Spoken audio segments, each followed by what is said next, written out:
Train তো আমাদের অনেকক্ষণ আগেই ছেড়ে দিয়েছে, তো ভিডিওটা করছিলাম না। আর এদিকে মা কিনেছিল দিলখুশ, আমি আর ভাই একটু দিলখুশ খেয়ে নিচ্ছিলাম, ভাই আবার আমার কাছে একটু খেলো। বেজে গেছে রাত্রির 11টা। আমরা অটোয় উঠে বসে পড়েছি, তো এখন আমরা যাব হোটেলের কাছে। তো চলো ভিডিওটা কন্টিনিউ দেখতে থাকো।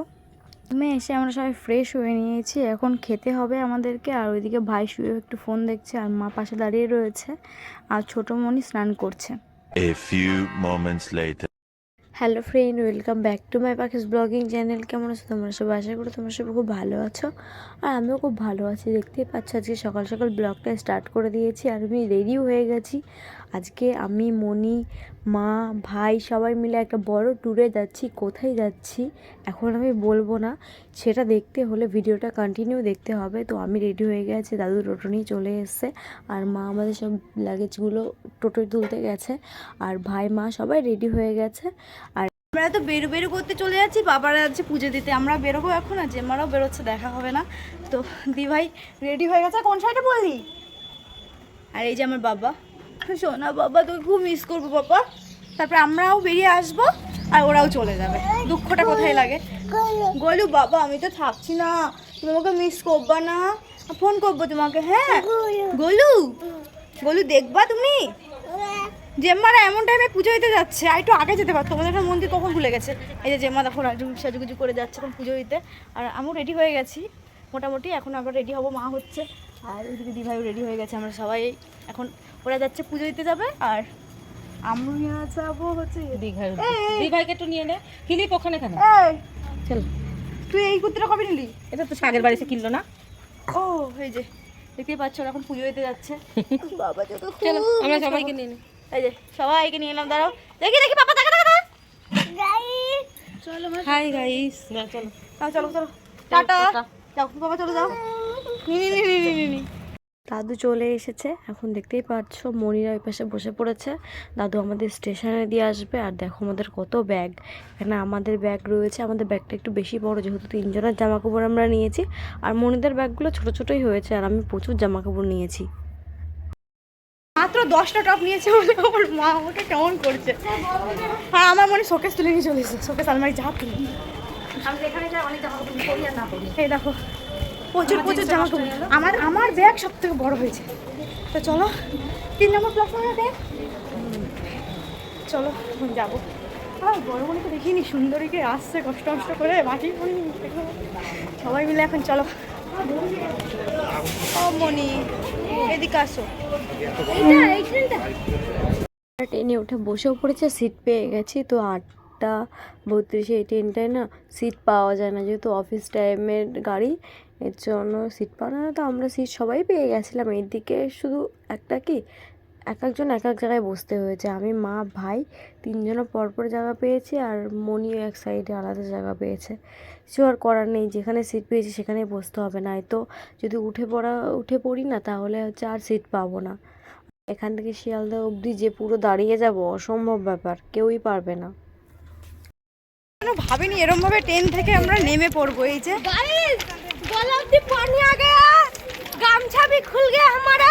এত ফুচকা। আমরা যেদিনকা বেরিয়েছিলাম ওই দিনকা ট্রেনের খুব প্রবলেম হচ্ছিল, তো বিধাননগরে এসে প্রায় 8 ঘন্টা মতো ট্রেন দাঁড়িয়েছিল। অনেক স্টেশনে দাঁড়াচ্ছিল, কিন্তু বিধাননগরে এসে অনেকক্ষণ দাঁড়িয়েছিল, আর ভালো লাগছিল না। এর জন্য আমরা সবাই নেমে পড়েছিলাম। আর ট্রেনের মধ্যে এতটাই পরিমাণে ভিড় ছিল না যে ভিডিওটা আর করছিলাম না, অফ করে রেখে দিয়েছিলাম। তো ট্রেন থেকে নেমে এখান থেকে আমরা বিধাননগর যাব, ওখান থেকে বাস ধরে একবারে হাওড়ায় যাব। দেখো বিধাননগরে এখানে কি সুন্দর একটা ব্রিজ, এটাকে পার হতে হবে, তারপরে যাব বাস স্ট্যান্ডে। আর ওইদিকে আমার মা একটা বড় ব্যাগ নিয়ে হাঁটছে, আর এই সামনে রয়েছে মনি, আর আমি পেছনে রয়েছি। তো চলো গুটি গুটি পাই যাওয়া যাক। আমরা যেই জায়গাতে যাচ্ছিলাম না, বিধাননগর বাস স্ট্যান্ডের ওখানটা কি সুন্দর, পাশে দেখো কি সুন্দর ছোটো ছোটো লক্ষ্মী গণেশের মূর্তি বানিয়ে বানিয়ে রেখে দিয়েছে। আর কি সুন্দর হাতের কাজ, কত ভালো লাগছে বানাচ্ছে। তাই আমি ভাবলাম আমি তো দেখছি, তোমাদের সাথেও একটু শেয়ার করে নিই।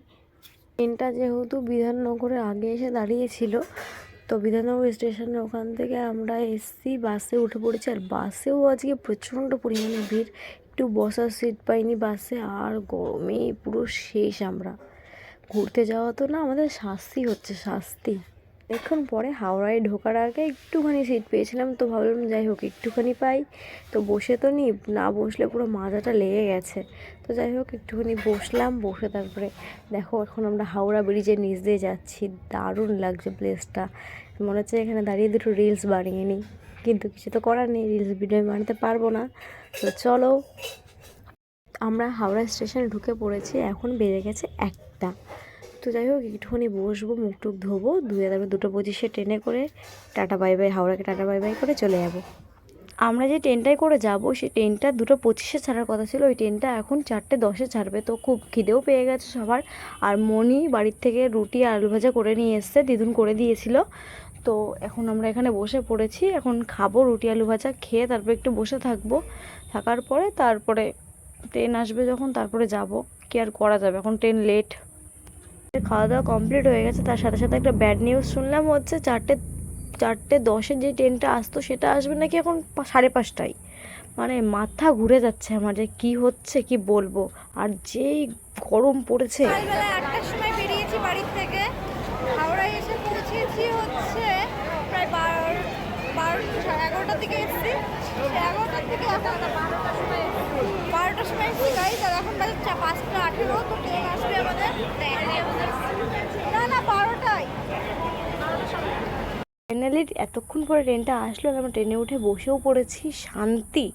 তো চলো এখন যাওয়া যাক, এখন তো মনে মনে লাড্ডু ফুটছে।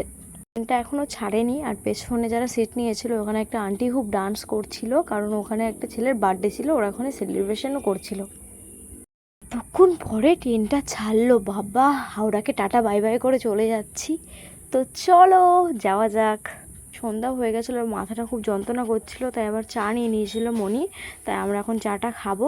তো ট্রেনের মধ্যে চা অত ভালোও হয় না, তো কি আর করা যাবে, এই চাই খেতে হবে। মার শরীরটা, নৈহাটি স্টেশন ছাড়ার পর থেকে মার শরীরটা খুব খারাপ।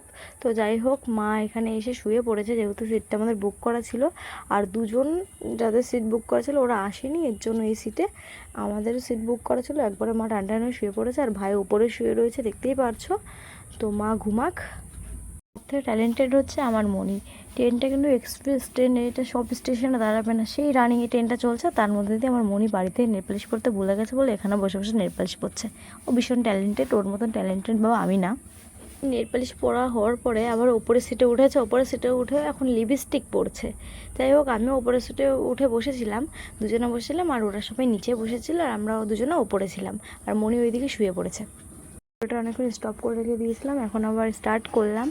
তো আর কিছুক্ষণের পরেই আমরা ট্রেন থেকে নেমে যাব, আর ভীষণ এনজয় করতে করতে যাচ্ছি। পেছনে যেহেতু ছেলেটার বার্থডে, তো ওখানে ওরা গান চালাচ্ছে, আর আমরাও ওখানে ভীষণ মজা করছি, ভীষণ পরিমাণ আনন্দ হচ্ছে। যে 5.5 ঘন্টা ট্রেনটা লেট ছিল মনেই হচ্ছে না, আর বিশাল আনন্দ করতে করতে যাচ্ছি।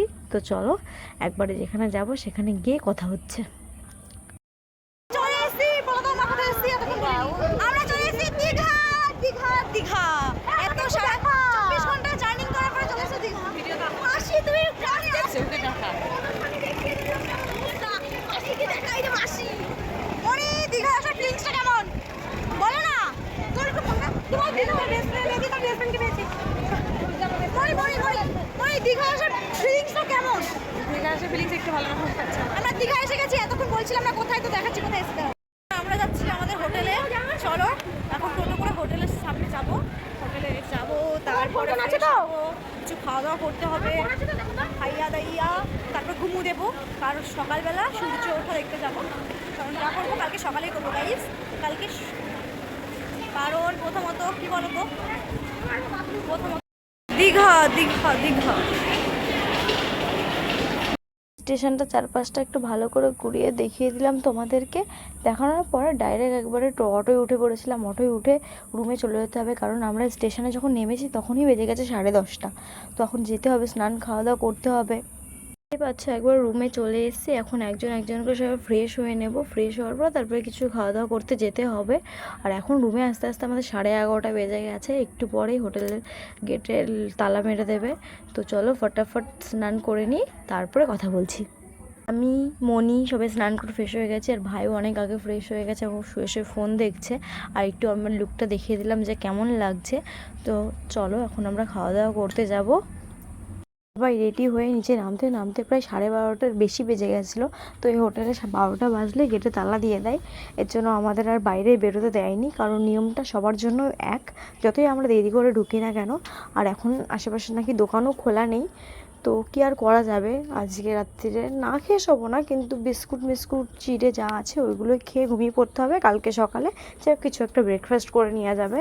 তো কি আর করবো, এত জার্নি করে আসা হলো। আর সত্যি কথা বলতে ট্রেনটা যে এতটা পরিমাণে লেট, ট্রেনটা 5.5 ঘন্টা লেটের জন্য আমাদের এতটা পরিমাণে কষ্ট হলো, এত জার্নি এত কিছু। নয়তো আমরা প্রায় 7টার মধ্যে দীঘায় ঢুকে যেতাম, ঢুকে আমরা ফ্রেশ হয়ে একটু ঘুরতেও পারতাম, দীঘার পাড়ে বসতেও পারতাম, কিন্তু কিছুই হলো না, কি আর করা যাবে। তো আজকের ব্লগটা এখানেই শেষ করছি। ভালো লাগলে লাইক কমেন্ট শেয়ার সাবস্ক্রাইব করে দিও, আর পাশে থাকা বেল আইকনটা ক্লিক করে দিও, আর ফেসবুক পেজ থেকে তো ক্লিক ফলো করে দিও। টাটা।